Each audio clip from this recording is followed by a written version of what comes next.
Very little unfolded as expected for Aidan O'Brien on Saturday, yet he still registered his 15th Group 1 winner of the season as Hydrangea, the 201 outsider of his forerunners in the Matron Stakes, edged out Winter, the hot favourite, by a head.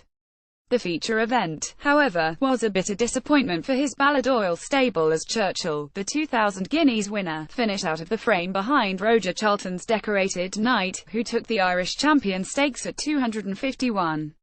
Churchill was caught in a pocket at the top of the straight and took a bump as Ryan Moore looked for running room, but there was no sign of his classic winning acceleration from earlier in the season as he struggled home in 7th place. Instead, it was Decorated Knight and Andrea Atzeni who flew past most of the field in the final quarter-mile to beat Poet's Word by half a length, with Eminent completing a 123 for British Stables in 3rd.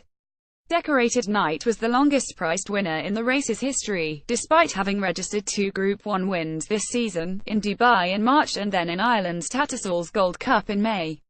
Running into the race, I thought there might be 6 or 7 runners and nothing from England, Charlton said. I thought Churchill would be favourite, and we'd have a good chance of being placed even if I didn't think we'd be able to beat Churchill. I thought realistically he was more of a 121 shot, but he's tough and consistent and he produced an amazing turn of foot. 3 furlongs out, it looked like he was too far back and the others were quickening, but Andrea said it was never in any doubt as far as he was concerned. He knew he'd got them covered, and what a great jockey and what a great ride he gave him. Decorated Knight's form this year also includes a close second behind Highland Reel in the Prince of Wales Stakes at Royal Ascot with Ulysses, a dual Group 1 winner since back in 3rd.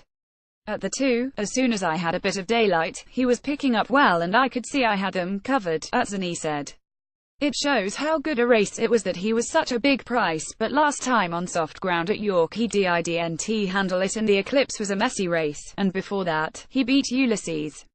Decorated Knight is a 251 chance to register a 4th Group 1 win of the season in the Kipco Champion Stakes at Ascot in October, while Churchill is now a double-figure price at 101 for the same race and 81 for the Queen Elizabeth II Stakes back at the Guineas Trip of a mile.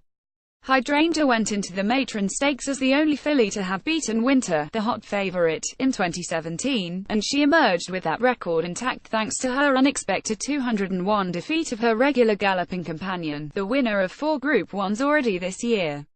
O'Brien had warned before the race that Winter had missed a few days' work after her success in the Nassau Stakes at Goodwood in early August, but Roly Poly and Rhododendron, both fillies with previous wins at the highest level, were the Balladroyle runners seen as most likely to cause an upset.